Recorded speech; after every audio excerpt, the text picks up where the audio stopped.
আসসালামু আলাইকুম এভরিওয়ান। আজকে একটা ইউনিক কেক দেখাচ্ছি।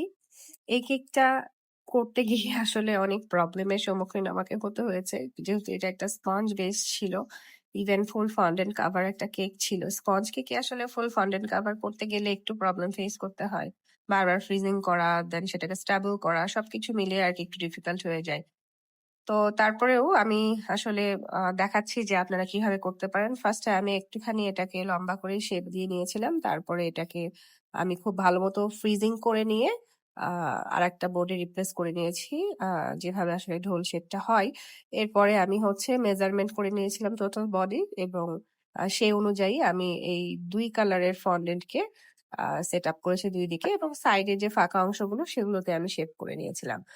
আর ওপর দিয়ে যে গোল্ডেন ডিজাইন গুলো, এই ডিজাইন গুলো আপনারা আপনাদের পছন্দ মতো মোল্ডে বসিয়ে কালার করে নিতে পারেন এবং লাস্টলি এভাবে সুন্দর করে প্রেজেন্ট করতে পারেন।